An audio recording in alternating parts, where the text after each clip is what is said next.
Oke, terima kasih teman-teman. Selamat malam. Assalamualaikum warahmatullahi wabarakatuh. Salam sejahtera. Terima kasih untuk kesempatan dan waktu teman-teman untuk menyempatkan bergabung dalam sesi Iluni Hong Kong pada kesempatan hari ini, Kamis 10 September. Dan ini sesi yang kedua dan sesi yang tidak kalah menarik dari sesi yang pertama, karena kita akan membahas mengenai how to start a business in Hong Kong, dan yang akan memberikan tutorial adalah langsung praktisi yang syarat pengalaman, syarat prestasi, syarat semuanya lah teman-teman. Kalau saya bisa bilang, narasumber kita ini, ya saya sebutkan saja Ibu Ika Mardiana, ini mungkin isinya daging semua, dan dagingnya daging tanpa lemak teman-teman. Jadi semua berguna. Kita bisa ambil ilmunya malam hari ini, dan mudah-mudahan bisa menginspirasi kita. Siapa tahu teman-teman juga ada yang berencana atau sudah mulai merintis usaha, khususnya di Hong Kong. Oke, tanpa memperlama lagi, saya akan mulai. Pertama-tama saya perkenalkan diri saya dulu. Saya CD dan saya akan menjadi moderator pada sesi malam hari ini. Acara hari ini akan saya bagi dalam 3 segmen, teman-teman. Segmen pertama itu pembukaan. Saya akan lebih mempresentasikan latar belakang Ibu Ika, perkenalan singkat Ibu Ika, dan sedikit inspirasi dari Ibu Ika nanti ketika akan memulai usaha itu seperti apa. Karena kan biasanya untuk memulai usaha itu sebuah keputusan, banting setir menjadi pengusaha itu sebuah keputusan besar, pasti harus ada push factornya. Nah, kira-kira Bu Ika bisa sharing dari pengalaman beliau pada saat memulai di tahun 1983 nanti ya. Segmen kedua kita akan masuk ke inti pembahasan mengenai teknis bagaimana memulai dan mengembangkan bisnis di Hong Kong, bahkan sampai mendapatkan market share yang baik di Hong Kong. Lalu segmen ketiga kita akan mengundang guest speaker kita atas perdagangan KJRI Hong Kong, KJRI di Hong Kong, yaitu Pak Iqbal. Dan jadi malam hari ini selain kita dapat ilmu dari secara teknis bagaimana memulai dan melakukan juga menjalani usaha, lalu di sesi terakhir akan ditutup oleh dari sisi mungkin regulasi, dari sisi support government kita, supaya kita bisa menjalankan usaha ada hasilnya dan tentunya usaha yang baik untuk kita bersama ya.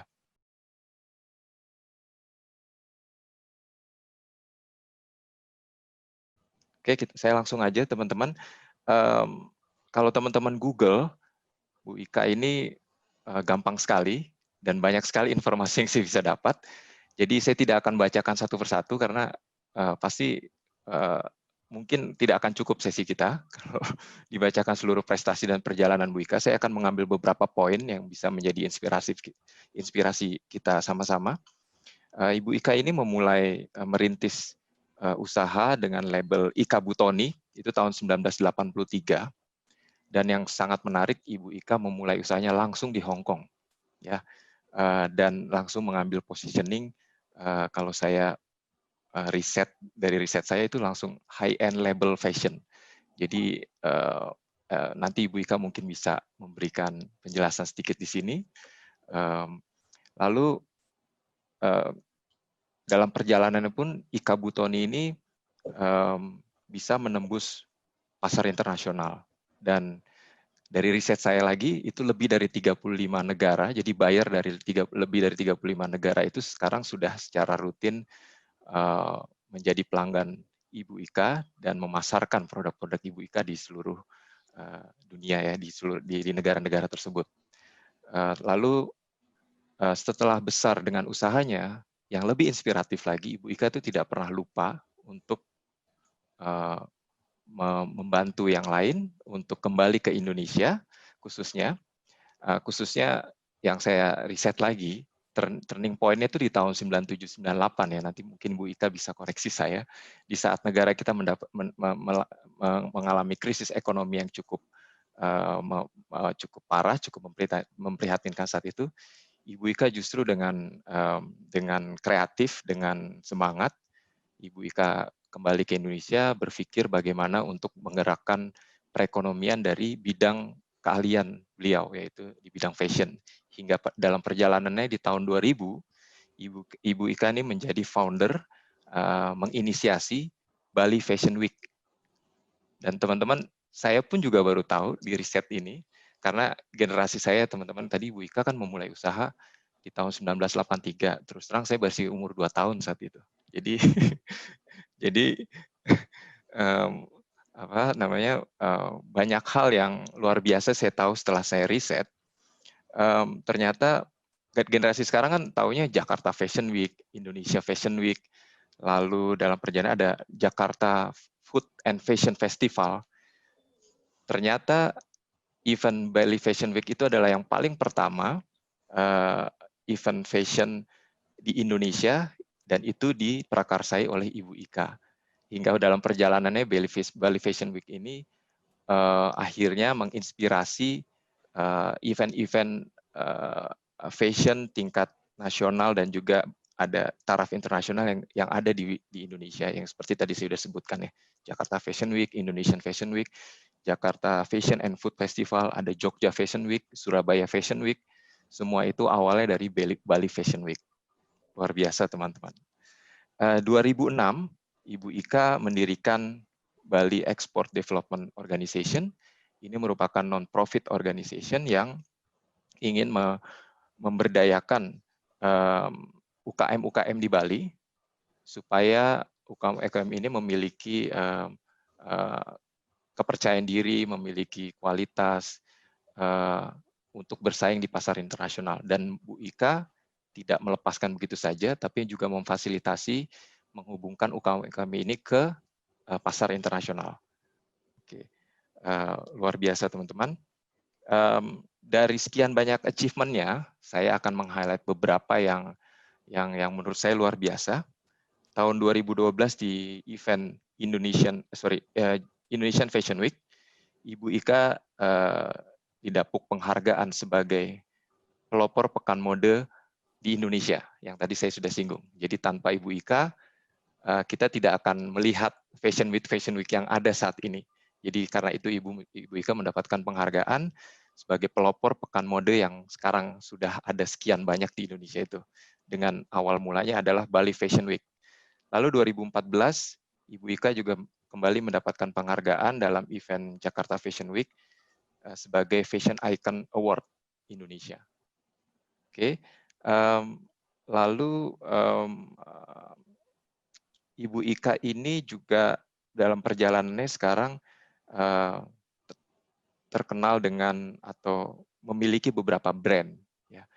Ada Ika, ada Butoni, ada Ica, ada Line Sanremo, ada Ika Bene. Oke.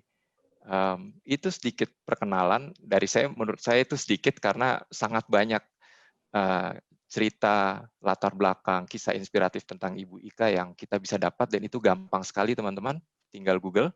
Jadi makanya saya bilang saya hanya membocorkan sedikit, itu pun sudah sangat menginspirasi. Jadi saya akan langsung masuk saja teman-teman di sesi pertama.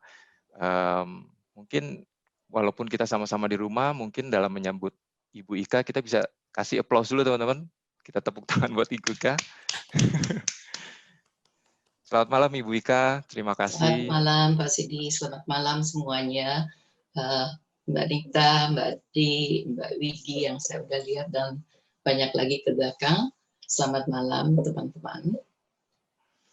Ya, Ibu Ika, pertanyaan pertama sebelum kita masuk ke dalam teknis mendirikan dan menjalankan usaha di Hong Kong, kita mungkin banyak mau belajar dari pengalaman Ibu, dari kapabilitas Ibu, pengetahuan Ibu. Bagaimana sih Bu untuk ketika awalnya memulai usaha, maksudnya inspirasi Ibu, motivasi Ibu, kenapa tiba-tiba banting setir menjadi pengusaha hingga sekarang ini Bu. Lalu kedua, kenapa kok mulainya di Hong Kong Bu? Langsung pilih Hong Kong. Padahal kan Ibu mungkin sebagai orang Indonesia mungkin lebih kenal pasar Indonesia, lebih comfort dengan Indonesia, tapi kenapa keputusannya langsung ke Hong Kong Bu? Betul, Pak Sidi. Terima kasih atas pertanyaannya. Tadinya ya kebanyakan kita memulai perusahaan itu karena kita tidak puas dengan apa yang ada di sekeliling kita. Saat itu saya sendiri tidak puas dengan keadaan fashion atau perusahaan-perusahaan yang ada. Mereka kebanyakan tidak menghargai designers dan tidak ada designers di Hong Kong. Kebanyakan adalah factory merchandisers. Jadi atau kita hanya drafting people, graphic people. Jadi saya cuma disuruhnya untuk mendesain kantong jeans yang embroidery-nya. Akhirnya saya merasa itulah saatnya saya ingin memulai sendiri. Tetapi untungnya juga saya mempunyai satu perusahaan sesudah sekolah di London College of Fashion atau AOL sekarang di London yang sangat terkenal itu. Saya berkiprah dan di hire, jadi dapat kerjaan di Berlin langsung sebagai tadinya sebagai draft, diajar masuk production, jadi saya belajar untuk produksi dari ukuran kecil sampai ukuran besar, bagaimana menggradasi segalanya.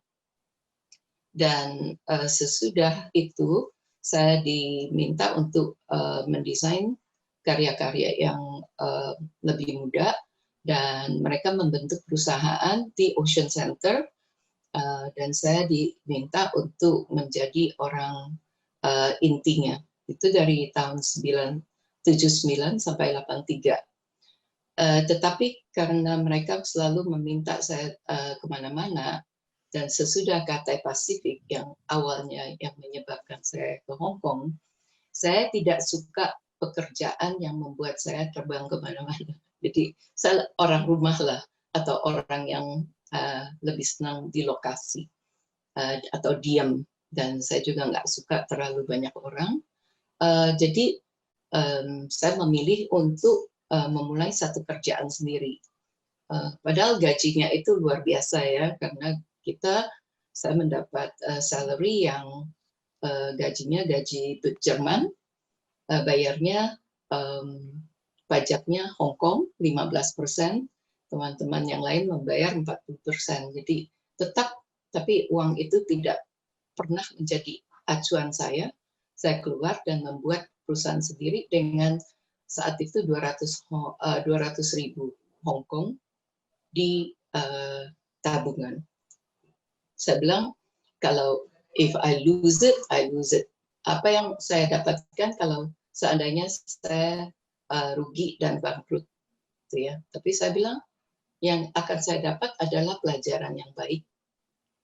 Dan dari apakah itu worth it? Saya bilang iya. Jadi saya maju aja untuk memulai make to order. Jadi saya make to order, saya juga mencari AWA, American Australian atau Australian Association, Ladies Recreation Club dan sebagainya. Tapi make to order untuk expat itu tidak semudah kita memasarkannya kepada lokal atau Asian girls, Asian ladies. Karena kalau Asian ladies belanja itu kalau nggak muat itu di rumah langsung diberikan kepada orang lain ya. Tapi kalau orang expat itu kebanyakan sesudah dicoba dan dipakai setengah tahun pun dia bisa kembali untuk merubahnya. Nah ini yang bedanya. Jadi saya berubah langsung banting setir di tahun 85. Saya membuat satu koleksi dan saya mulai ikut dengan Hong Kong Trade Development Council. Nah ini juga menjawab kenapa saya membentuk di Hong Kong. Karena saat itu Hong Kong merupakan sentrum dari fashion, yang sentral dari Asia. Jadi dari Asia itu melewati Hong Kong itu ke dunia. Makanya saya mulainya di sana. Gitu. Oke, terima kasih Bu Ika. Tadi saya juga dari hasil riset saya, karakteristik Ibu tuh rancangan yang sophisticated dengan banyak menempatkan unsur-unsur etnik detail dan ada keindonesiaannya Bu. ketika Ibu memulai, awalnya apakah langsung menampilkan itu atau ada perjalanan sampai ke situ? Ini agak aneh, walaupun tidak ada pemikiran, karena saya meninggalkan Indonesia di usia 19. Tetapi mungkin kita besarnya dengan batik, dengan alam, dengan apapun yang seni yang ada di keliling kita itu mempengaruhi karya kita ke depan. Saya tidak mencoba untuk lari balik kembali pada batik, tetapi dari banyak clients, mereka merasa karya-karya saya itu sangat oriental. Jadi ya mungkin di sanalah yang saya mau nggak mau ya kita terima ya apa adanya. Itu kan customers comment dan pandangannya. Oke, terima kasih, menarik. Baik teman-teman, sesi pertama sepertinya sudah sampai sini. Kita sudah mengenal Ibu Ika dengan syarat prestasi, dengan syarat pengalaman perjalanannya selama ini. Dan tadi Ibu Ika sudah membagikan juga apa yang menjadi motivasi awal, apa yang mendorongnya untuk berani akhirnya banting setir sebagai pengusaha, dan kenapa mulainya langsung di Hong Kong.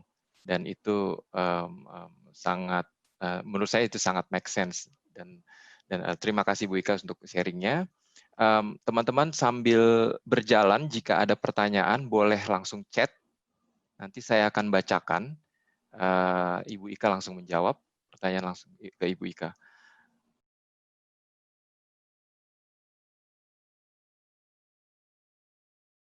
Oke, kita masuk segmen kedua. Kita akan bahas teknis bagaimana membentuk dan juga memaintain usaha di Hong Kong. Oke, pertanyaan pertama Bu Ika.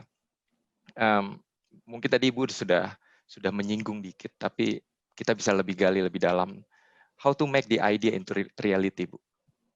Because as an entrepreneur, we have to change our mindset, right? Apalagi awalnya kita dari pekerja 9 to 5, then become entrepreneur. It must be started from the idea, but how to make the idea into reality, Bu? Banyak dari kita mempunyai banyak sekali idenya, tetapi menghilang begitu mencoba untuk mendekati ide itu. Saya juga sering sinergi dengan teman-teman yang mempunyai ide gila, tapi besokannya kalau ditanya lagi udah sepertinya menguap. Nah ini kita harus mempunyai sesuatu yang begitu gilanya, keinginannya bukan hanya untuk 1 minggu, tapi ini benar-benar gimana ya, pickle sampai di dalam diri kita, itu yang kita mau. Jadi sesudah yakin dengan itu, kita harus kokoh berdiri dengan pandangan ini, walaupun ada badai, kita tidak akan terhempaskan. Jadi sesudah itu kita juga harus membuat satu list pro, ya, advantage dan kontranya, disadvantage. Jadi dari dua sisi ini kita harus, apakah itu juga dari dana yang sangat penting juga untuk masuk ke dalam pertarungan. Jadi ini adalah salah satu yang kita harus imbangkan, dan kemana, dan apakah pasarnya ada. Sekarang ini kan kita lihat apa yang kita cari sebelumnya itu, sebelum COVID, itu sekarang itu bisa berubah, total berubah. Jadi tidak, sama sekali tidak akan kembali apa yang sebelum itu. Contohnya, apa yang dibeli oleh masyarakat, fashion seandainya. Begitu masuk COVID, mereka tinggal di rumah. Jadi mungkin barang-barang nyaman ya, yang seperti barang dapur yang lebih dicari, apron, pegangan panggangan yang lucu-lucu. Nah, kita harus betul-betul jeli untuk menyelidiki pasarnya.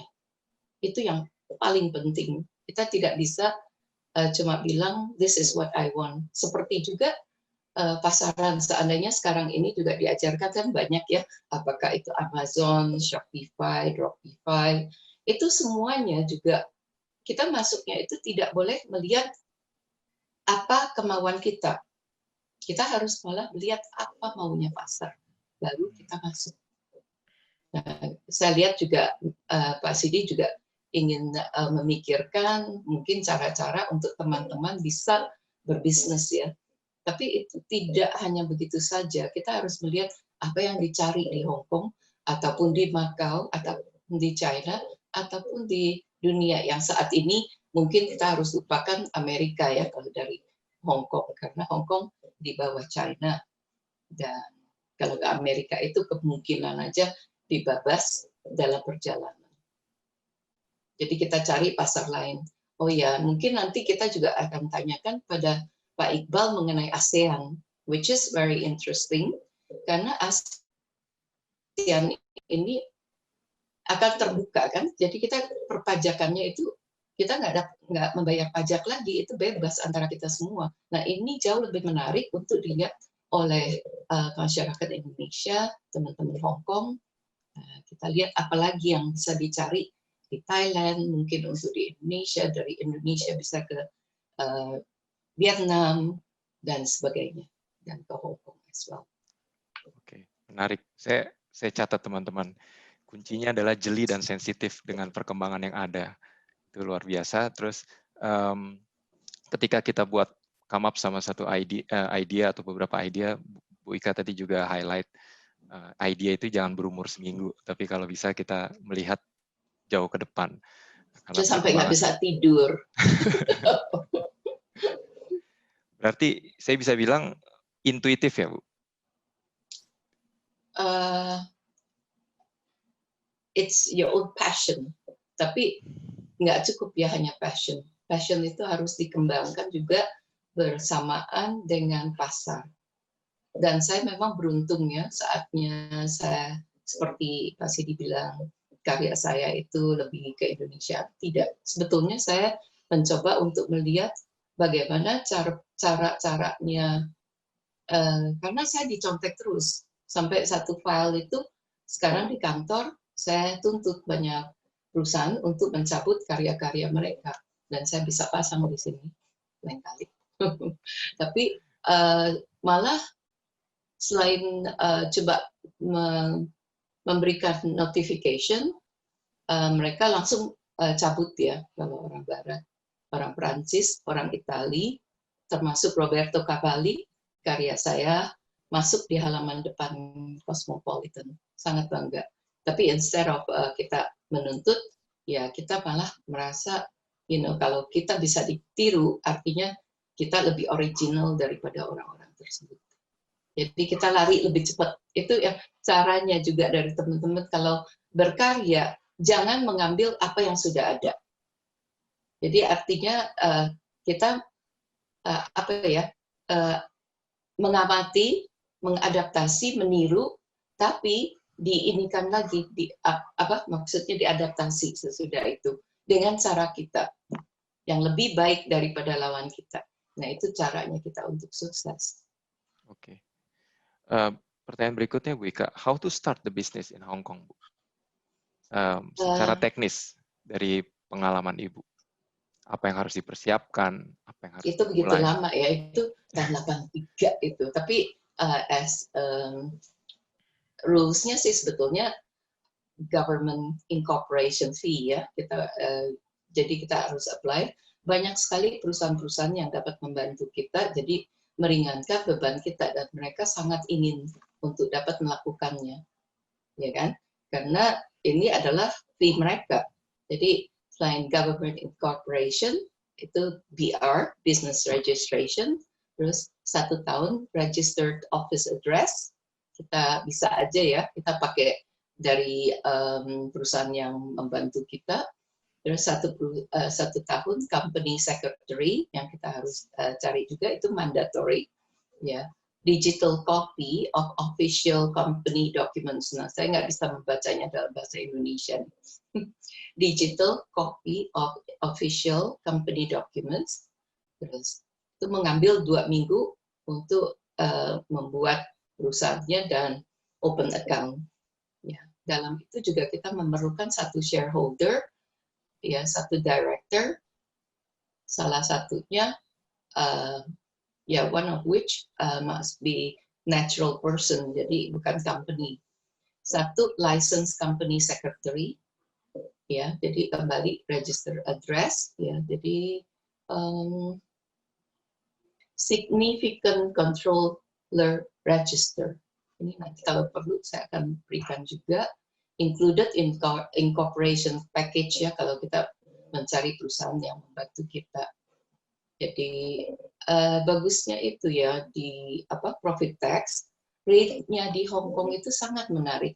Jadi dengan the first profit yang 2 juta itu kita cuma membayar 8,25% perpajakan. Tetapi kalau melewati 2 juta kita hanya membayar the exceeding aja. Jadi on top of that 16,5%. Jadi sangat menarik untuk perpajakannya. Nah, kalau kita membuat ini juga perusahaan di Hong Kong telah dinilai sebagai ekonomi yang terbebas di dunia selama 24 tahun berturut-turut oleh Heritage Foundation. Ini sangat menarik.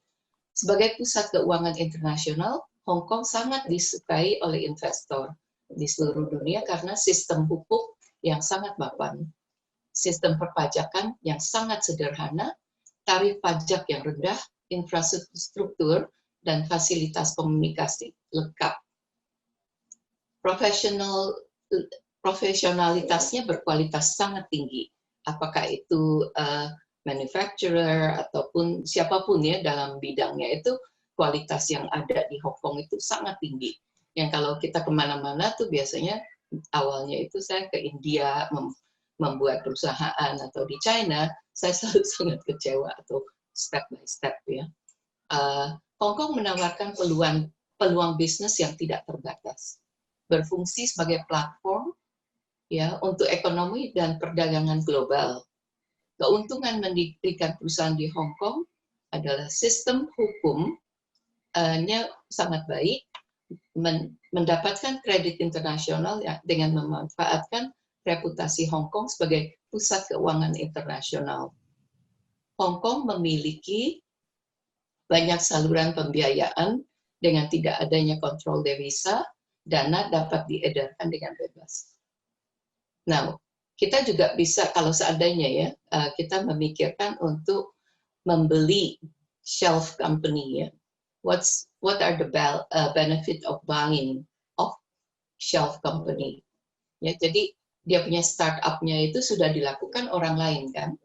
Kebanyakan perusahaan-perusahaan itu dalam waktu singkat itu sering tidak bisa meneruskan lagi karena mungkin idaman cita-citanya terlalu besar tapi di setengah jalan tanpa kalkulasi yang sangat tepat itu jatuh dan tutup.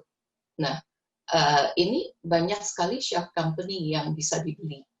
Nah, tinggal cari aja nama-namanya gitu yang kita senangi, yang rasanya juga cocok dengan perusahaan yang ingin kita bentuk. Nah, benefitnya itu jadi sudah ada startup work dan lebih mudah untuk dengan bank loan, credit cards, ya kan, karena sudah terbentuk. Dan memberikan impression of longevity, artinya bahwa sudah panjang ini usianya perusahaan. Business may only want to trade with older companies, itu udah pasti, dan membuat confidence pada klien. Tapi kalau disadvantage-nya, banyak perusahaan akan menjualnya udah nggak profit dan underperforming bisnisnya, jadi itu risky untuk kita kalau kita membeli. Jadi ada juga risk-nya untuk membeli shelf company. Ya. Dan masih banyak lagi satu jubelan ke bawahnya. Itu sebenarnya pertanyaan saya berikutnya, Bu, tapi sudah banyak terjawab. Advantages-nya tadi banyak sekali saya catat dari sisi perpajakan, efisien, fleksibel, lebih mudah, lebih rapi, infrastruktur juga sudah siap, dan posisi Hong Kong sebagai pusat keuangan dunia. Lalu juga tadi Ibu sebutkan juga banyak shelf company yang bisa kita beli Itu juga banyak sisi keuntungan kita memulai usaha dari self company. Dari sekian banyak kelebihan itu pasti juga ada tantangan, Bu. Ketika Betul. memulai atau ketika kita mau menjaga konsistensi usaha di Hong Kong. Dari pengalaman Ibu, tantangan yang ciri khas Hong Kong tuh tantangan berbisnis di Hong Kong tuh apa, Bu? Tantangannya ya jauh lebih banyak orang profesional. Tingkatannya yang sangat tinggi, profesionalismnya. Jadi Tinggal ekspektasi, kalau yang perempuan-perempuan ya, teman-teman perempuan kita, kalau memang sudah mempunyai perusahaan, silakan join di FEW, Female Entrepreneurs. Itu kita bisa lihat pemain the players, women playersnya itu sangat hebat semua. Dan sering sekali ada ini, setiap kali sudah ada pembicaraan, pengenalan, tapi mereka lebih concern FEW, saya merasa mereka lebih konsentrasinya ke Singapura. Sepertinya ya, grup-grupnya itu lebih mendorong jadi pembicaranya dari Singapura, dan tapi Hong Kong itu yang lebih saya pertahankan nih. Kalau misalnya dari Indonesia itu saya merasa saya lebih senang berada di Hong Kong. Tapi itulah persaingan untuk ini berbisnisnya itu cukup ketat dan tinggi di Hong Kong. Tapi kita juga harus melihat ya, karena Hong Kong sudah menjadi 2000 startup international sekarang. Baik tentang meluncurkan startup fintech ataupun bisnis kecerdasan pembuatan. Pemerintah Hong Kong selalu memberikan dukungan. Jadi di tengah jalan itu, belakang ini kita juga lihat ya, pemerintah Hong Kong membantu. Seperti saya di tingkat 4, padahal ini adalah workshop ya.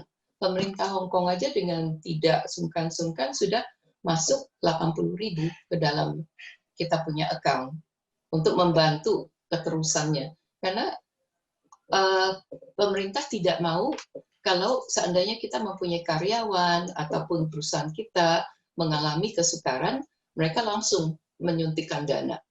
Ini yang terjadi saat ini. Ya. Jadi sangat beruntung mempunyai perusahaan yang sebetulnya sudah ya nggak bisa kita mulai langsung minta dana ya. Mereka harus lihat bahwa kita sudah mempunyai perjalanan juga. Jadi mereka sangat memberi dukungan. Jadi Hong Kong itu berlokasi strategis di jantung Asia. Ya, kebijakan pajak ramah, tarif tenaga kerja juga oke. Keberadaan bisnis Hong Kong selalu difokuskan pada perdagangan. Jadi ini juga yang harus kita pikirkan. Ya, kalau kita memulai, mungkin ini juga the next question, what is the type of business ya? Yang saya tahu itu adalah mungkin kita lihat kebanyakan mereka tuh sangat sibuk dalam pekerjaan. Kita sampai banyak sekali yang kita nggak punya waktu untuk olahraga. Makanya kemarin juga Nita waktu teks saya lagi jalan 1 jam di pantai, karena sesudah makan saya make sure 1 jam saya jalan. Ya. Tapi ini juga bisa jadinya kita membuat seandainya ya tujuannya untuk the type of business, ya camp pelatihan kebugaran seandainya, ya jadi bisa aja dibuat halaman grup Facebook, halaman bisnis, situs web, atau toko makanan online, produk bukannya yang kita buat terus kita pasarkan gitu, tapi produk homemade orang yang seandainya kita membuat sesuatu yang bisa untuk health, itu juga sangat menjual di Hong Kong, sesuatu yang mungkin bisa untuk dimasukkan dan dijual di supermarket atau pasar marketplace yang bisa bertahan, itu juga baik, yang mereka tinggal beli masuk oven atau masuk microwave. Itu adalah bisnis yang sangat bagus saat ini, ya. Mereka sangat mendukung merek atau snack yang eco homemade ya, itu sangat bisa ya dicari aja yang untuk health yang bisa dibikin homemade. Jadi kita tidak perlu terlalu banyak stok untuk awalnya. Dan dengan adanya sosmed, Instagram, Facebook, WhatsApp juga bisa, kita bisa bentuk dan mulai menaikkan customers. Dan sesudah itu kita terus menggalakkan, kita punya mulai dari Instagram dengan hadiah-hadiah yang pada sign up, lalu kita bisa mulai pile up our mailing addresses atau contact addresses, itu juga bagus. Jadi bisa dipikirkan produk-produk yang online yang bisa dikirim ke pelanggan-pelanggan di Hong Kong, ya. Atau perusahaan yang keamanan ya. Sekarang ini kita lihat perusahaan masih tetap ada, tapi generasi muda sudah tidak ada lagi yang mau jaga ini kan bangunan. Yang kita lihat di mana-mana pun adalah orang tua, benar kan? Tapi orang tua itu sekarang sudah lewat usia pensiun. Jadi di masa dekat itu akan terjadi gap.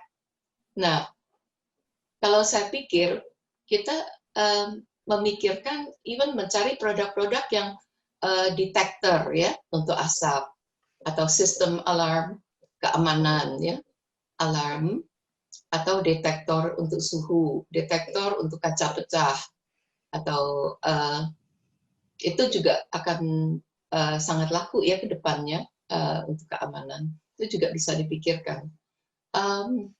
Keempat, errand service. Seandainya kita mempunyai orang-orang satu grup orang-orang yang dapat memberikan pelayanan sesuai dengan permintaan.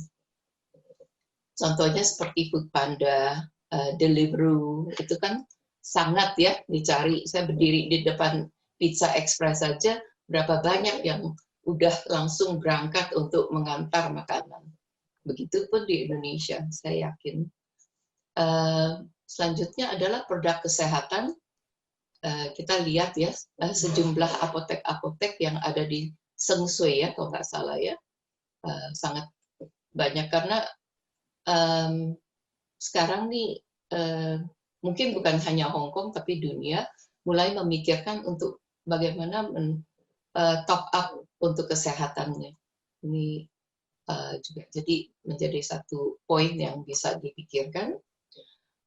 Perusahaan penterjemah, walaupun saya nggak merasa ini, tapi ada juga pasarnya ya untuk bisa melamar menjadi penterjemah virtual atau melayani pelanggan ya 24/7. Dapat juga bergabung dengan telekonferensi dari rumah, komputer Anda, dan juga bisa mendapatkan bayaran untuk itu. 7, bimbingan online, bisa mengajar yoga, yang pintar yoga, membuat permen, merestorasi furniture, kebun, semuanya bisa dengan online mengajar. Menghias kue, membuat permen, ya kan? Memasak, menari, merangkai bunga. Ini semua juga adalah salah satu kelas-kelas yang bisa diadakan. Berapa bagusnya respon saya kurang jelas deh. Tapi kalau saya tanya Bu lebih spesifik kan Ibu juga saya lihat background-nya sangat aktif kembali terus kembali memberdayakan UKM di Indonesia nih Bu. Berarti Ibu masih akrab dengan dan masih cukup up to date dengan produk-produk asli yang dikembangkan sama Indonesia. Dan kita saat ini juga crowd-nya kebetulan kita Indonesia dan kita sangat mengenal Indonesia. Nah, dikaitkan dengan potensi-potensi atau good business yang tadi Ibu sudah deskripsikan, kira-kira resource apa ya yang bisa disuplai dari Indonesia yang bisa masuk dalam good business di Hong Kong, Bu? Saya memegang list dari semua ya, dari Jember, Banjarmasin, dari Bondowoso, dari Medan, Padang, dan Palembang, dan sebagainya. Itu dari pembuat keripik, kopi, banana chips, dan sebagainya yang untuk diekspor, itu mereka bergabung di bawah BEDO, jadi Business Export Development Organization, yang saya co-founding di tahun 2006. Sekarang sudah komunitasnya sudah lebih dari 500. Dan kita mengadakan sport training, jadi kita train mereka dari paket, pembungkusannya, bagaimana ketahanannya, dan cara pemasaran, cara pengambilan video, bagaimana dari video itu kita pasarkan, bagaimana caranya mereka menerima uang pembayaran, dan sebagainya. Dan banyak sekali yang sudah lulus ya. Jadi saya juga sudah menyerahkan kepada kepada konsulat di Hong Kong, Bapak Iqbal, untuk diteliti, dan kalau begitu ada kesempatan untuk bisa masuk, dijual untuk ke Macau, ke China. Dan ini juga sangat menarik, saya merasa kalau kita mengirim barang-barang dari Indonesia ke China, itu prosedurnya, peraturannya itu banyak sekali. Tapi kalau seandainya ke Hong Kong, itu kan free market, kan, free port. Jadi dari sini juga banyak sekali kalau diteliti, ya Pak Siti, Ibu Nita juga, banyak sekali pemain yang dari Indonesia yang sudah lama berada di sini. Jadi bapak-bapaknya itu sangat paham bagaimana meneruskannya ke China. Ya, jadi ini nanti saya mintakan untuk Pak Iqbal mungkin ya. Baiknya kita minta Pak Iqbal masuk nih, kayaknya kita udah lama ya, lewat waktu. Okay. Baik. Keterusan kita ngomong. Oke, Bu. Boleh Sangat menarik diteruskan soalnya. nanti. Iya. Sejauh ini teman-teman ada yang mau bertanya? Ada 2 atau 3 menit kita akan nonton video yang sangat menarik dari Bu Ika.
Terima kasih, videonya menarik dan itu juga maksud terselubung mungkin ya dari video yang kita tampilkan teman-teman, karena Bu Ika tadi sudah di sesi akhirnya sudah membuka sedikit tentang produk-produk apa sih dari Indonesia yang bisa masuk ke Hong Kong, sudah menyebutkan beberapa item makanan, dan tadi di video juga dilihat seperti itu prospek yang paling besar, ditambah juga halal food, kebutuhan dan konsumsi halal food di Hong Kong meningkat dari tahun ke tahun, dan itu sangat mudah juga di-provide dari Indonesia.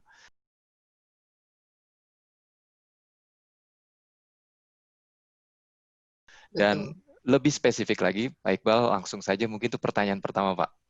Sebenarnya komoditas-komoditas andalan apa sih dari Indonesia yang saat ini nih mendapat tempat yang baik di Hong Kong, Pak, di pasar Hong Kong? Untuk pasar Hong Kong, komoditas yang selama 5 tahun terakhir ini yang selalu konsisten, selain batu bara ya, batu bara masih ternyata, kemudian logam seperti emas, batu mulia, jewelry, elektronik, spare part,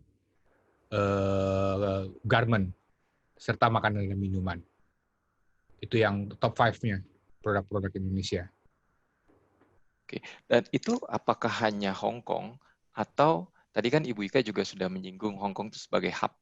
Dan kita juga tahu sekarang semakin positioning Hong Kong itu memang semakin menjadi hub buat Greater China. Itu secara umum Greater China atau Hong Kong saja, Pak?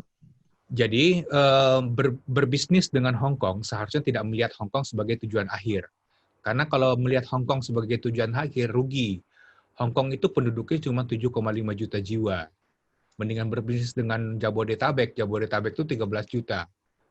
Ngapain ekspor jauh-jauh ke Hong Kong cuma 7,5 juta jiwa, ya kan? Nah, orang-orang Indonesia yang berbisnis ke Hong Kong pasti akan melihat setidaknya barangnya itu akan dilempar lagi ke Greater China. Karena itu pasar yang paling potensial, 1,5 miliar. Nah, masalahnya adalah ketika barang Indonesia itu langsung masuk ke China, apakah melalui Shenzhen, Shanghai, Fujian, atau Beijing, itu banyak sekali hal yang merintang di situ. Banyak sekali aturan-aturan yang memang aturan-aturan yang proteksionis yang diterapkan oleh China daratan. Nah, Hong Kong, sebagaimana yang disampaikan oleh Ibu Ika, adalah salah satu negara di dunia yang paling liberal, yang paling free market, yang tidak banyak aturan. Semua komoditas bisa masuk, bahkan hanya 4 komoditas saja yang diberikan bea masuk di Hong Kong itu. Bahan bakar, tembakau, alkohol, dan etil alkohol. Nah, selain keempat ini, semuanya free. Bayangkan, semuanya bebas tanpa ada biaya masuk. Jadi, nah inilah yang diambil kesempatan oleh pelaku usaha, baik pelaku usaha di Hong Kong maupun eksportir yang ada di Indonesia, bagaimana caranya menjual barang melalui Hong Kong untuk masuk melalui China. Karena begitu barang tersebut dipegang oleh pengusaha Hong Kong, itu akan lebih memudahkan pergerakan barang itu sendiri dari Hong Kong ke China. Dan China bagian yang kaya-kayanya itu ya China bagian selatan, Macau, Guangdong area yang kayak begitu, yang notabene-nya itu juga nggak begitu jauh amat dari Hong Kong gitu. Itu, Oke. Pak Sidi. Ya, terima kasih Pak. Berbicara tentang Mamin, produk Mamin, makanan minuman, Indonesia kan banyak sekali tuh memproduksi. Yang selama ini menjadi unggulan di Hong Kong apa Pak? Brand atau jenisnya? Jenisnya. Kalau jenisnya makanan yang jadi yang instan ya. Ya Indomie. Indomie kita masih nomor 1 mie instan kalau di Hong Kong. Kemudian ada fakta yang menarik selama pandemi itu pondan apa itu namanya? Pancake atau apa untuk bahan pembuat kue merek pondan itu ekspornya ke Hong Kong meningkat 3 kali lipat selama pandemi ini. Karena semua ikut les masak di rumah ya. Karena orang banyak makan di luar, lebih senang nge-bake, jadi akhirnya pondan menjadi 300% peningkatannya penjualannya ke Hong Kong. Itu terhitung dari Maret sampai Mei waktu itu. Oke. Pak, pertanyaan saya berikutnya adalah overview dari sudut pandang Pak Iqbal dalam situasi sekarang yang terjadi di Hong Kong, Pak. Bagaimana Hong Kong dengan Cina, Hong Kong kejepit seperti sandwich antara Cina dengan Amerika, itu bagaimana Pak? Sebenarnya sih begini ya, memang Amerika itu adalah partner strategis Hong Kong dalam berdagang gitu. Kan secara pemeringkatan mitra dagang, Amerika itu menduduki peringkat nomor 2. Pemain besarnya itu adalah Cina daratan, Amerika, India, Jepang, dan Taiwan. Nah, 5 negara besar inilah barang-barang yang berasal dari Hong Kong diekspor ke seluruh dunia. Tujuan utamanya itu ya Cina daratan, Amerika, India, Jepang, dan Taiwan. Nah, kalau misalnya ternyata Amerika menerapkan proteksionisme, artinya memberikan bea masuk kepada barang-barang yang diekspor dari Hong Kong, tentu akan menjadi kerugian tersendiri bagi Hong Kong. Namun ruginya tidak begitu signifikan. Karena walaupun urutan nomor 2, kalau kita berbicara nilai ekspor aja di tahun 2019, itu ekspor Hong Kong ke Cina daratan itu 296 juta US dollar. Sementara di peringkat nomor 2-nya yaitu Amerika itu 39 juta dolar, jomplangnya sangat tinggi gitu. Yang satu 296 juta US, yang satu 36 juta saja. Jadi ya Hong Kong itu akan kehilangan 30 sekian juta US dollar. Nah, mungkin Hong Kong bisa cari partner dagang yang lain gitu. Prinsipnya kan Hong Kong itu yang dijual itu adalah kebebasannya itu sendiri dengan segala intensif yang telah disampaikan oleh Bu Ika tadi. Oke, menarik Pak. Pertanyaan saya berikutnya, yang saya tahu Hong Kong tuh baru saja menandatangani free trade agreement dengan Indonesia ya Pak, atau Indonesia baru menandatangani free trade agreement dengan Hong Kong Juli kemarin. Di sisi lain hubungan ASEAN dengan Hong Kong dan Greater China tuh juga hubungannya sangat akrab, lalu lintas perdagangan juga sangat tinggi.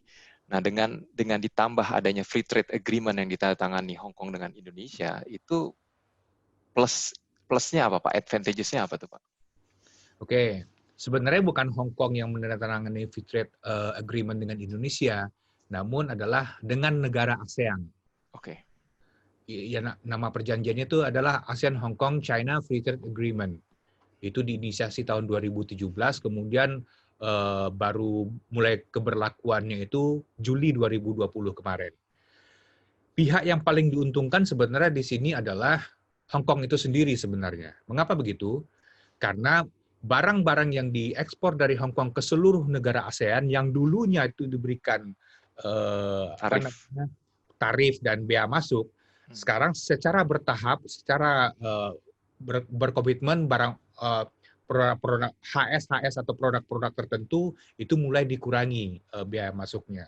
Sementara di sisi yang lain, negara ASEAN termasuk Indonesia itu sejak zaman dahulu kala nggak pernah diberikan tarif biaya masuk kan. Kita sudah menikmati fasilitas itu dari dulu gitu. Nah, oleh karena itu, kita dari negara ASEAN juga tidak menginginkan di dalam perjanjian itu, oke, kita mau berkomitmen di dalam perjanjian ini, tapi dengan syarat kita buka market kita untuk barang-barang yang berasal dari Hong Kong. Namun di satu sisi karena Hong Kong posisinya jauh lebih advance secara sumber daya manusia dibandingkan negara-negara ASEAN lainnya, kita minta komitmen orang-orang Hong Kong untuk memberikan capacity building dalam hal ini khususnya di bidang ekotek, ekonomi dan teknologi. Nah, itu komitmennya sedang disusun di negara-negara ASEAN. Gitu. Oke. Berarti dengan free trade agreement ini saya bisa bilang buat teman-teman yang ada sekarang nih Pak, yang belajar di sesi ini karena kita orang Indonesia tinggal di Hong Kong, bekerja di Hong Kong atau mencari kehidupan di Hong Kong, ada dua kesempatan baik ya Pak ya. Kalau melihat peluang produk apa yang kita bisa supply ke Indonesia, sekarang ada beberapa item produk yang tarifnya mungkin jauh lebih murah atas free trade agreement ini. Di sisi lain ya tadi Bapak juga udah sebutkan ada banyak sekali komoditas Indonesia yang favorit di Hong Kong dan Greater China ya. Jadi kita punya dua kelebihan. Otomatis itu akan membuka pintu Indonesia dari masuknya produk-produk Hong Kong ke Indonesia. Namun baik secara pribadi maupun secara institusi, saya tentu saja tidak menyarankan hal itu karena saya maunya adalah orang Indonesia itu yang mengkonsumsi produk-produk Indonesia gitu. Tapi yang namanya pasar sekarang sudah pasar global, itu kan selera konsumen kan nggak bisa dibatasi. Satu-satunya cara membatasi selera konsumen itu adalah dengan memproduksi produk yang berkualitas dari Indonesia itu sendiri dan dengan harga yang murah. Nah, itu yang paling susah di Indonesia. Di Indonesia tuh mungkin banyak produk yang kualitasnya bagus, namun harganya nggak murah. Atau sudahlah produknya nggak bagus, mahal pula gitu. Nah, berbeda dengan Cina gitu. Cina daratan harganya bagus dan harganya sangat bagus, kualitasnya juga A1 gitu. Nah, makanya yang kalah bersaing ini nggak hanya Indonesia kalau dalam konteks vis a vis atau tete a tete antara Cina dengan Indonesia, tapi dengan Cina and the rest of the world. Karena tidak ada yang bisa bersaing dengan Cina dalam hal apapun sebenarnya di tahun-tahun ini. Terutama di produk-produk konsumsi gitu ya, produk-produk yang sifatnya masif gitu. Oke, terima kasih, menarik, baik Pak. Teman-teman, ini Kalau dilanjutkan terus, ini banyak sekali yang bisa digali, tapi karena waktu ya. Jadi Malam ini. Pak Iqbal, mungkin sesi Bapak saya akhiri di sini, dan Udah. banyak sekali yang bisa digali tadi. Terima kasih banyak. Kita sekarang masuk ke Q&A ya, teman-teman. Saya sih baru hanya dapat satu pertanyaan untuk Ibu Ika, tapi sebelum itu saya mau lempar door prize dulu. Ya, nanti teman-teman yang tahu jawabannya langsung chat saja. Mungkin kalau pada tahu jawabannya, pada banyak rata-rata benar jawabannya, saya akan ngambil yang tercepat saja. Ya, door prize. Ini harus dijawab 2 pertanyaan. Saya mau lontarkan satu pertanyaan dari sesi Bu Ika. Bu Ika sudah tunjukkan kalung yang akan diberikan sebagai door prize. Ya, satu lagi pertanyaan dari sesi Pak Iqbal. Tapi ini harus dijawab dua-duanya ya. Dari sesinya Bu Ika tadi, Bu Ika sempat menyebut sekian jumlah uang ketika beliau baru memulai merintis usaha di Hong Kong. Jumlahnya itu berapa, teman-teman? 200.000. 100.000. Tolong dicatat. Lalu pertanyaan berikutnya saya ambil dari Pak Iqbal. Dari 4 bahan atau 4 komoditi yang terkena tarif di Hong Kong, sebutkan 2 saja, teman-teman. Silahkan di chat. Oke, Bu Ika, saya ada pertanyaan nih dari peserta. Ada pertanyaan. Ketika tahu lagi yang satu, etil alkohol. Nanti saya dapat dong kalau saya jawab. Mohon di silent sebentar, yang lagi berpikir tadi. Bu Ika, ada satu pertanyaan. Selama pengalaman Ibu mendirikan usaha dan menjalankan usaha di Hong Kong, itu ada nggak sih perubahan signifikan, Bu, dari segala kemudahan yang Ibu tadi sebutkan untuk memilih Hong Kong sebagai tempat untuk memulai usaha, kan banyak kemudahannya. Itu ada nggak sih yang sudah berubah sejauh ini? Tapi itu juga bukan mempengaruhi apa yang saya lakukan. Ini juga sudah merupakan bisnis yang terjadi di garment. Hampir berapa puluh persen ya yang menekuni garment seperti saya itu, yang high fashion, high end, itu mengalami dampak yang besar karena China yang selama itu menjadi kita punya supplier, manufacturer, mereka juga mengirim anak-anaknya itu untuk sekolah di luar.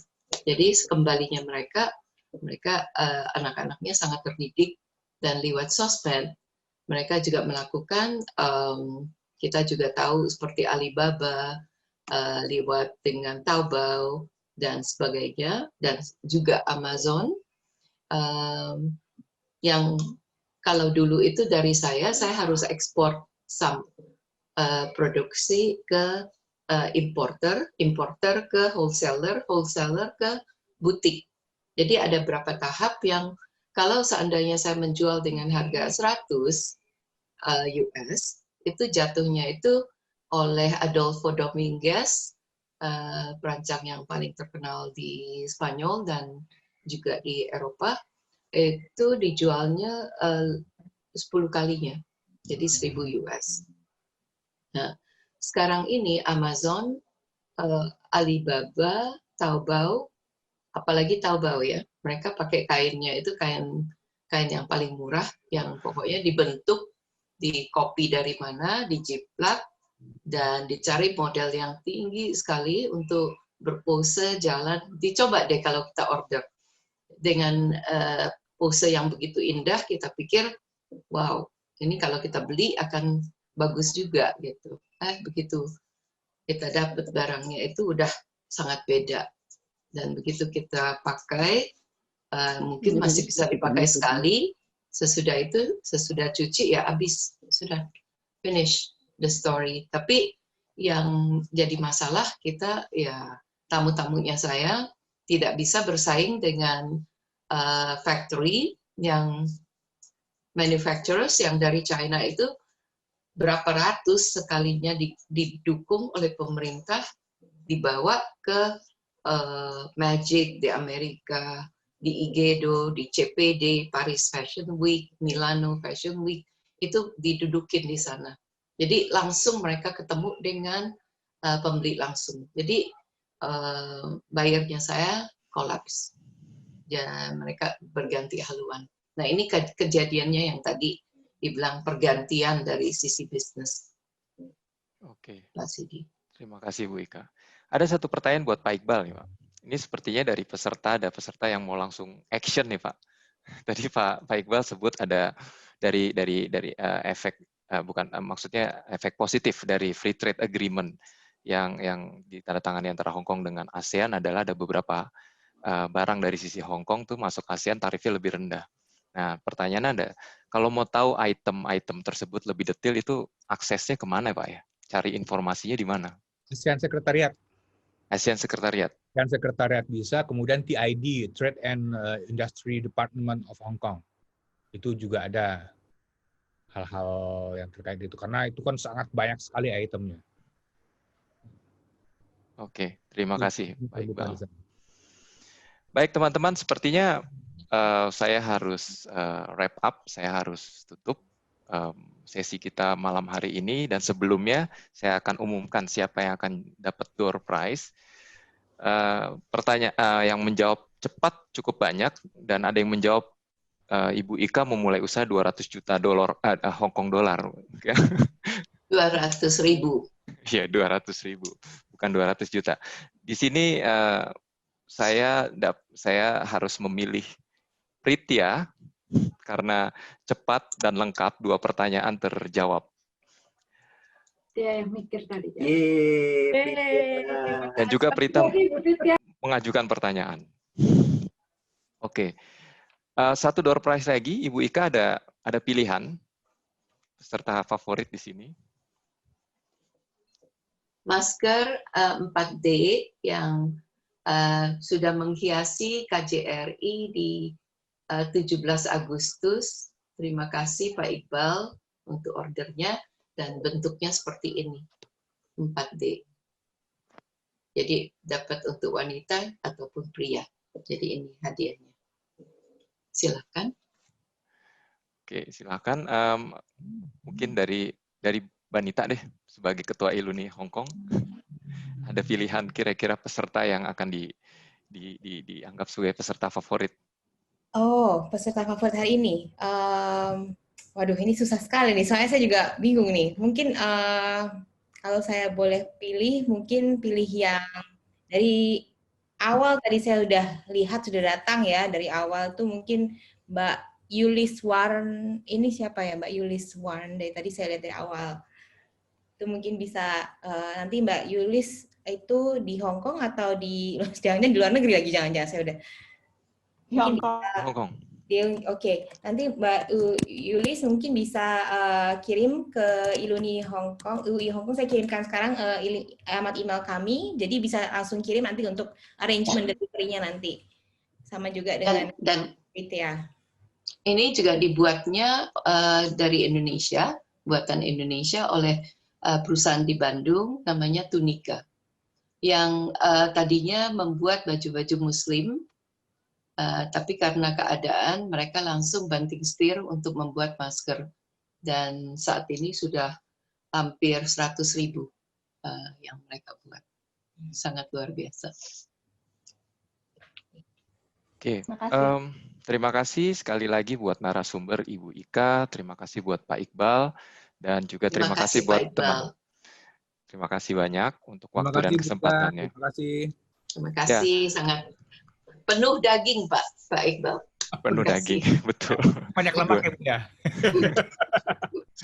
Terima kasih, saya sebelum ini menutupi atas nama ILUNI UI Hong Kong, saya ucapkan terima kasih banyak kepada Mbak Madiana Ika atas informasinya mengenai pembukaan perusahaan di Hong Kong, berbisnis di Hong Kong. Sangat banyak sekali informasi yang kita bisa dapat hari ini.